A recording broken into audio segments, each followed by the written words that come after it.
Falamos ontem aqui da inexpressividade da classe política de Ponta Grossa diante do descalabro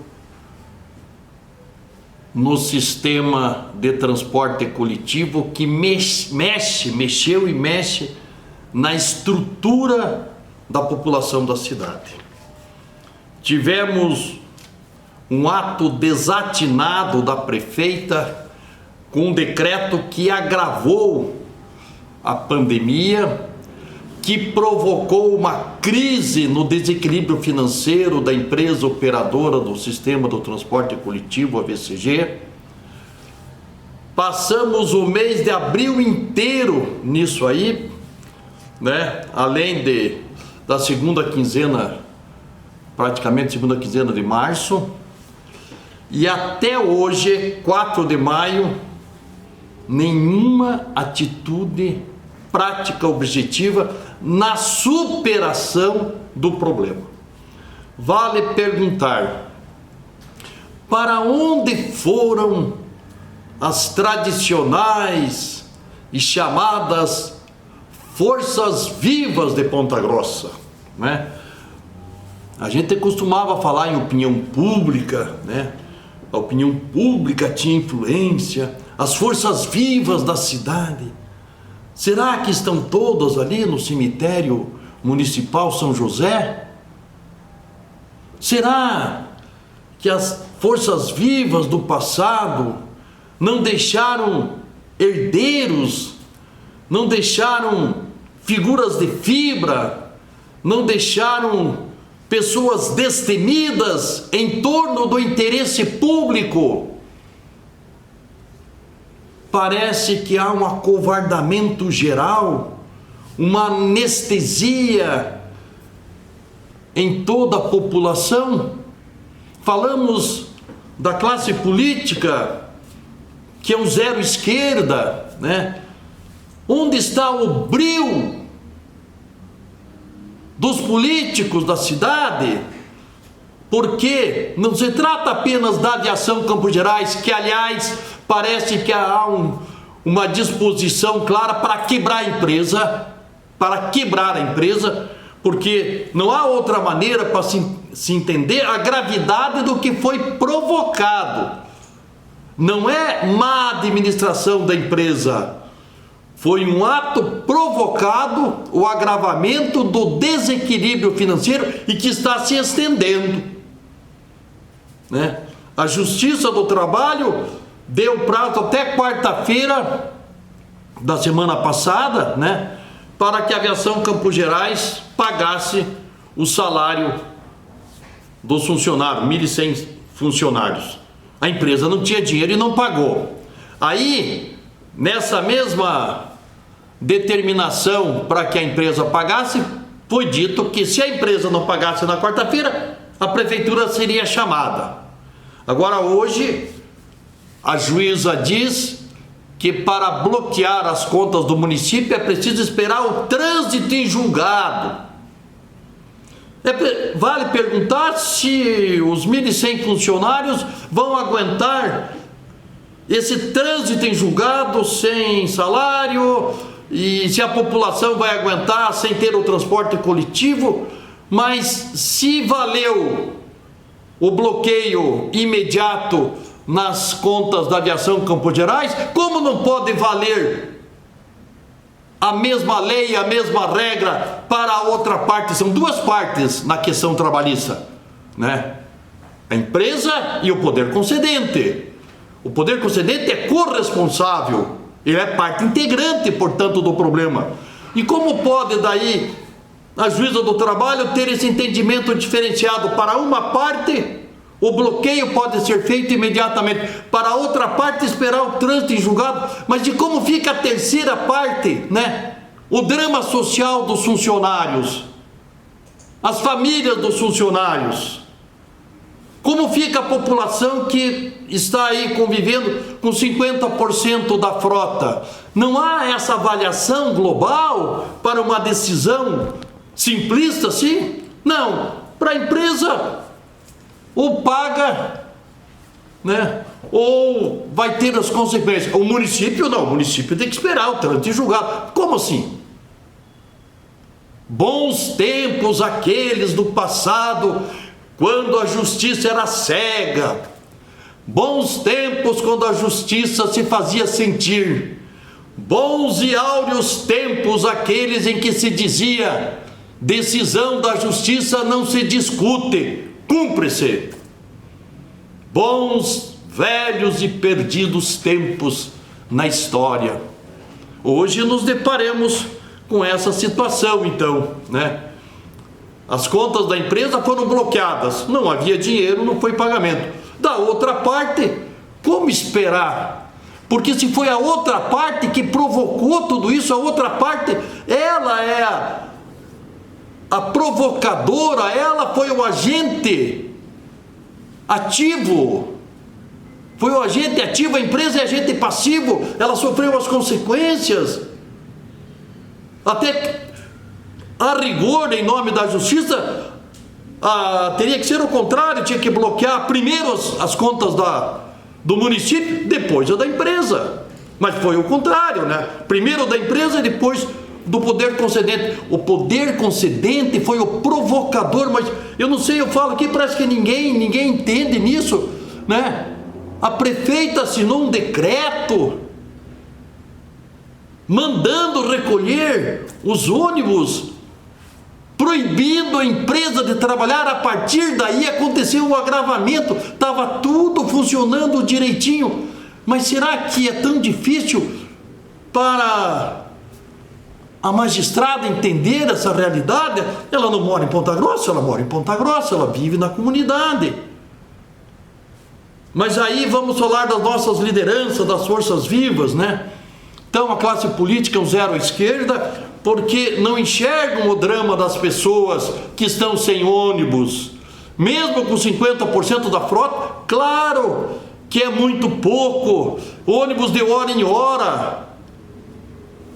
As pessoas estão deixando de viver a situação normal em meio a essa pandemia, em meio a gente perdendo emprego, gente com dificuldade. Ninguém se preocupa com esse drama social. A prefeita que produziu a crise, ela deveria se empenhar pela solução e não se conhece nada dela em favor disso. Aliás, cada vez que ela fala é um desastre, né? A gente lamenta como? A gente tinha consciência quando assinamos o decreto. Tinha consciência, está confessando o crime então? Mas se tinha consciência, como produzir conscientemente uma situação dessa? Olhou só a Aviação Campos Gerais, não olhou os funcionários, não olhou os usuários do sistema.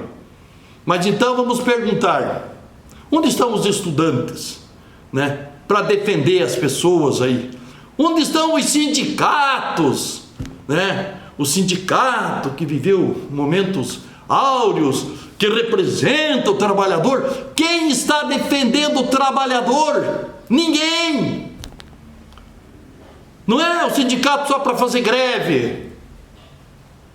O sindicato para defender. E não adianta fazer greve, não adianta fazer passeata em frente da empresa. A empresa é tão vítima quanto os funcionários.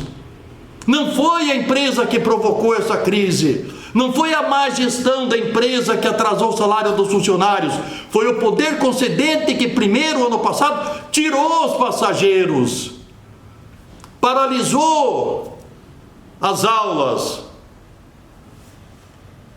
fez um lockdown, as pessoas ficaram em casa, ninguém andou de ônibus. Foi o primeiro grande prejuízo da empresa que provocou a dificuldade inicial. Aí a empresa negociou, vale repetir, tem que dizer sempre, estava pagando o salário em dia, 50% até o quinto dia útil, o outro 50% no dia 25 do mês. Aí vem o poder concedente novo na figura extraordinária da primeira mulher prefeita de Ponta Grossa, cometeu uma arbitrariedade desse tamanho, uma insanidade, para repetir o que o prefeito de Curitiba, Rafael Greca, falou quando o presidente do Tribunal de Contas quis se meter lá no serviço de transporte, querendo retirar o transporte coletivo. Ele falou: isso é uma insanidade. Pois essa insanidade aconteceu aqui em Ponta Grossa por uma atitude da primeira mulher a governar Ponta Grossa. Que desastre, que coisa feia, pelo drama social. O pessoal fala: não, o Adair está defendendo a VCG. Não é só a VCG. Os funcionários, as pessoas que estão padecendo a falta do transporte, há um drama social naquele decreto, à primeira vista ingênuo, aquele decreto, vale dizer, decreto criminoso, pelo estrago causado na comunidade, porque a gente está focado, não, porque é questão do salário do funcionário, claro que isso é grave, mas olha a extensão do drama social na cidade. Então, onde estão os sindicatos? Onde estão as entidades? Que ninguém se pronuncia. Então, não é fazer manifestação na frente da empresa, nos terminais, não. O endereço é lá na Ronda. O endereço é lá na Ronda, naqueles dois prédios, um do lado do outro, na prefeitura e na Câmara de Vereadores. É lá que tem que ter a manifestação, sem nenhuma violência. A manifestação cívica, a manifestação do discurso, a manifestação da presença física de um grupo de pessoas, né? Um grupo de 500 pessoas, 1000 pessoas, para defender as pessoas que estão sofrendo, essas pessoas simples que não têm voz. Tem uma casa lá chamada Casa do Povo, precisa mudar de nome. Casa dos Traidores do Povo, aí sim.